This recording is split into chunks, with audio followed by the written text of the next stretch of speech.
Move out. You're obstructing a pregnant woman gently caressing her belly, Alicia instructed. I pondered Alicia's comment, wondering if pregnant women truly displayed a kinder expression. Observing the malice on Alicia's face, I shot a quick glance at David. You can sleep in the storage room, Alicia suggested, and David concurred. My lifelong love for him waned instantly, though a touch of sentiment lingered, leaving me somewhat melancholic. All right then, I replied, and in response, David happily took Alicia's hand. Alicia gazed dreamily at David, and witnessing their intimacy replaced my melancholy with anger bubbling up from within. I'll leave by tomorrow, yeah. Oh, maybe you should stay out tonight after all. This is now mine and Alicia's home, David proclaimed joyously. I nodded slightly before exiting the house, contemplating what lay ahead and cracking a smile. My name is Catherine Taylor. I'm a 46-year-old housewife. Before marriage, I worked intensely, but that was over 20 years ago. Nowadays, I enjoy daily chores and sipping coffee, just an ordinary middle-aged lady.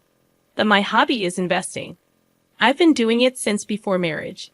Recently, I've been earning significant dividends, treating myself to lavish hotel brunches and spa visits, leading a pretty elegant life. My husband, David, is 40 years old, a salesman for a major company. He's gained quite a bit of weight, and frankly, he's been rather smelly lately, but he's good with words, given his profession. He may look big, but I love him. I felt he should probably lose some weight for health reasons, but he had this cute, mascot-like appeal, so I didn't see the need to force him into a diet. David and I have a daughter, Emily. She inherits David's features, slim, almost model-like in beauty. Not just in appearance, she's academically top of her class and excels in sports, even making it to national competitions. She's also humble and works hard. It feels like we, the geese, gave birth to a swan. Both David and I dote on Emily, and we've often been told we're overprotective. David has a bit of a weak spot for younger women, but he chose to marry an older woman like me and cherished our family. So I thought a little wandering gaze here, and there was inevitable. We lived in a condo we bought around the time Emily was born, but it was getting old, and they were considering raising the maintenance fees.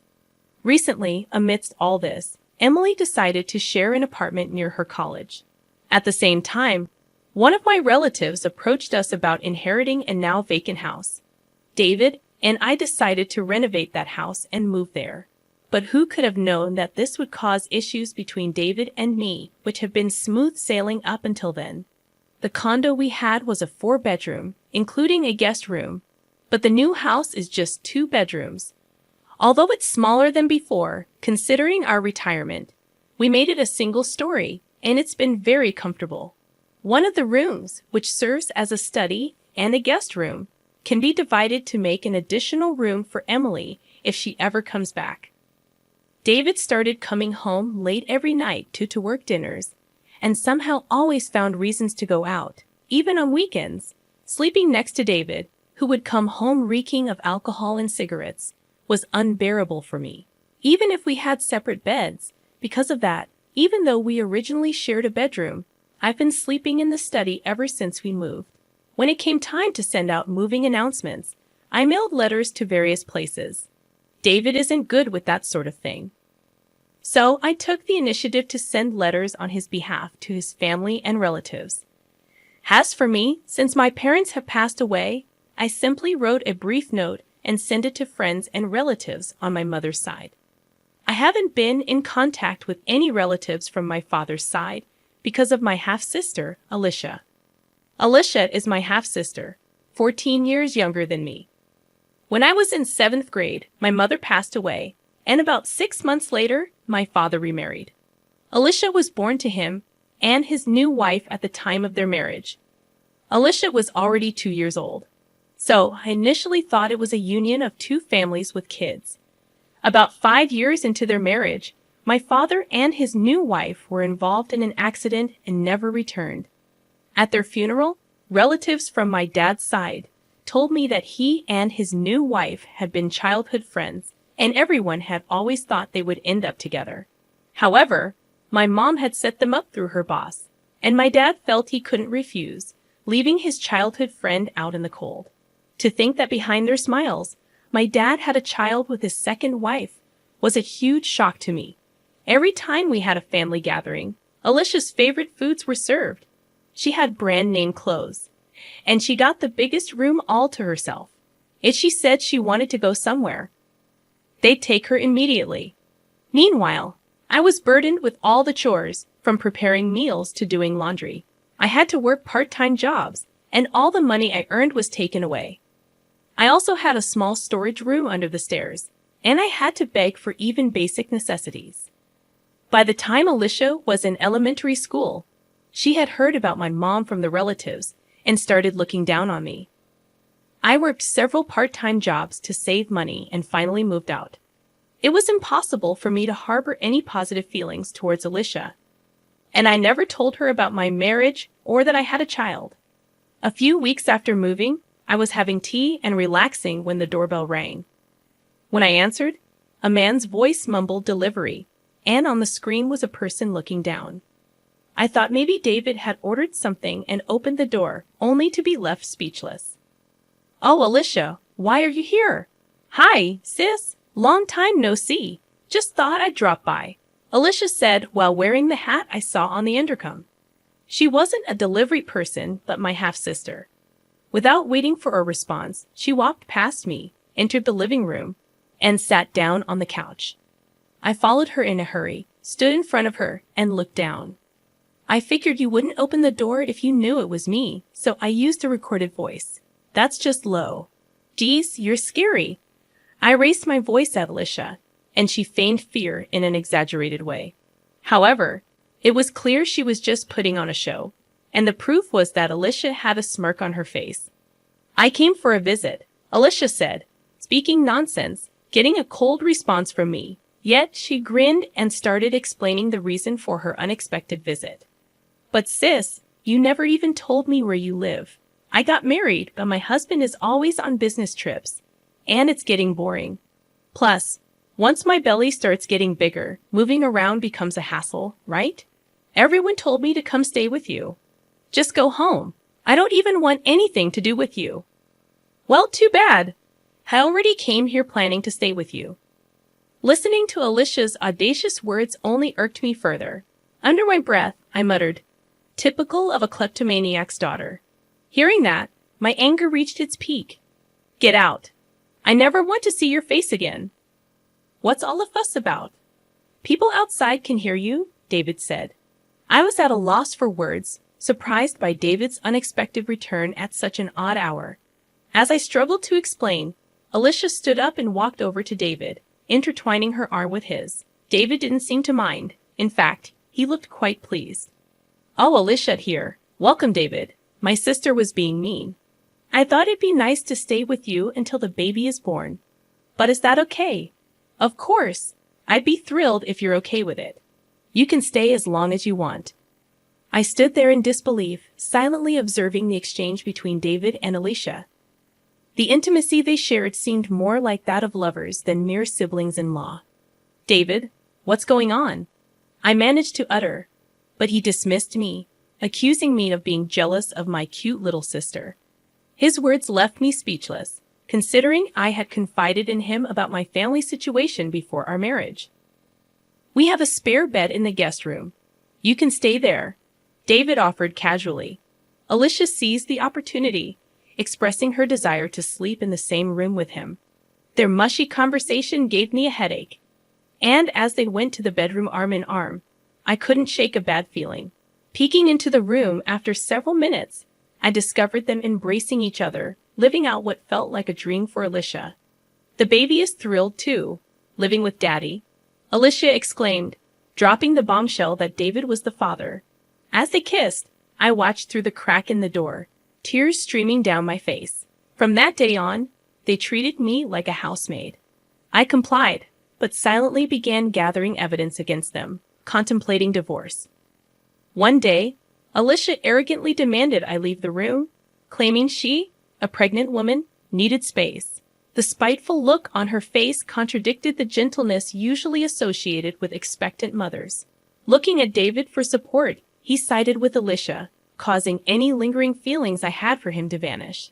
Still, a touch of sadness remained as David happily took Alicia's hand, sealing my decision to leave. "I'll leave tomorrow," I declared, prompting an elated David to suggest I find somewhere else to stay that night. "This is now my and Alicia's home." I subtly nodded, leaving them to enjoy their laughter while they could. Stepping outside, a grin formed on my face as I contemplated what lay ahead. That night, I checked into a hotel, making plans for the next phase. The following day, I scheduled a moving company and headed to City Hall to start anew. Excitement and thoughts of newfound freedom kept me awake, but my spirit remained high. To my surprise, upon returning home, I found the moving company already confused, as the house appeared empty. A small box with a note greeted me, containing some of my cherished belongings carelessly thrown in. Adding insult to injury, David's wedding ring lay at the bottom of the box. Anger surged within me as I discovered the house in disarray, with evidence of David and Alicia's escapades.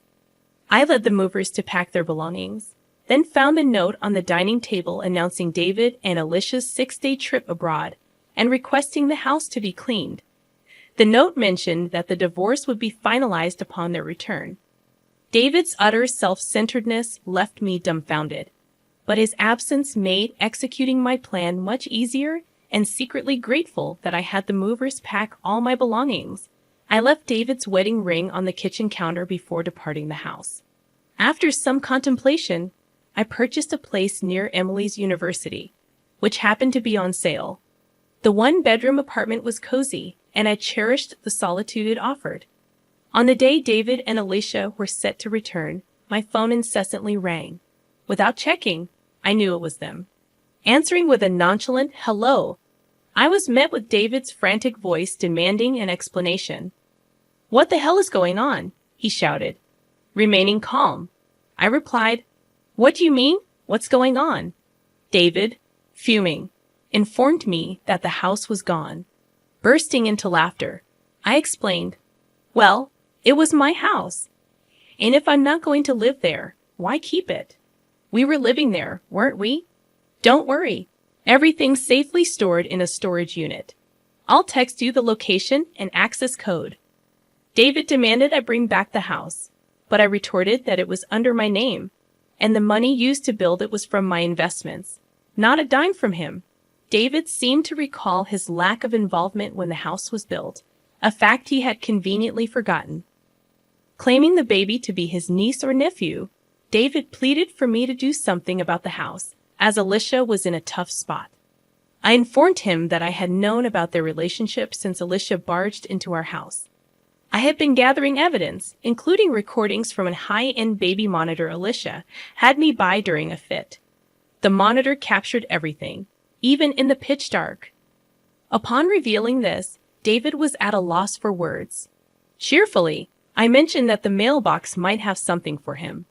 David checked it, discovering a certified mail. I explained that it was about the payment, and there was one for Alicia too. Unfazed, I insisted it was compensation for their betrayal. Ignoring his plea to talk to his lawyer, I ended the call.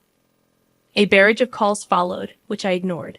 My old phone, used for evidence, wouldn't be an issue if left alone. After an hour of incessant calling, David seemed to give up. The attorney reached out, sounding weary. The next morning, a relative from my father's side called on my new phone, likely having obtained the number from Alicia. Expecting scolding, I recorded the call. The relative demanded an apology to Alicia, who was pregnant, and insisted on a new house as compensation. Unyielding, I refused to apologize to the woman who had an affair with my husband. I asserted that Alicia should apologize and pay compensation. When accused of being a kleptomaniac's child, I retaliated, stating that Alicia's actions were reflective of her father's betrayal. I instructed them to relay a message to Alicia to never get involved with me again, though I doubted she would have the chance. Hanging up on the babbling relatives, I felt the refreshing release of pent-up emotions. I contacted my lawyer, determined to bring Alicia and David to justice. The thirst for revenge lingered until I witnessed the dumbfounded expressions on their faces during our discussion at the lawyer's office. Alicia appeared utterly miffed, while David wore a grumpy expression, showing no remorse. Surprisingly astounded, rather than angry at their self-centered comments, I laid out divorce papers in front of them, accompanied by another set, the marriage license, offering a reduction in compensation if they signed the latter. David snatched the pen from me and signed without hesitation. Alicia, smirking, followed suit. Placing the signed documents in a folder, I gave them a big smile. "I'll submit these to the county office," I announced.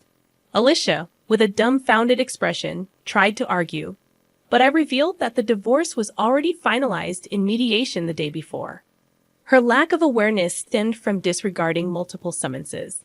As Alicia and David processed this information, I dropped another bombshell: the possibility of David denying the father-child relationship with the unborn child.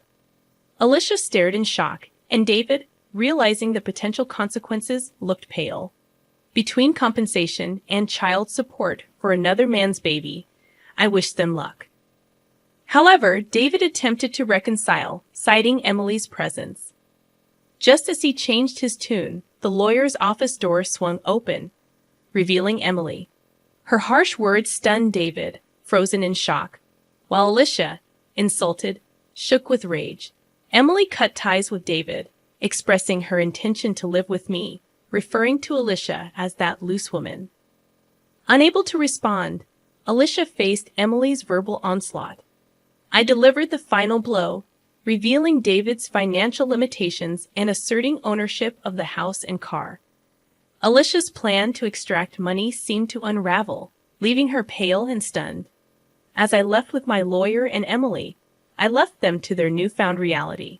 That evening, having dinner with Emily for the first time in a while was delightful. I filed for divorce, and around the time Alicia's waiting period for remarriage had passed, David and Alicia submitted their marriage license.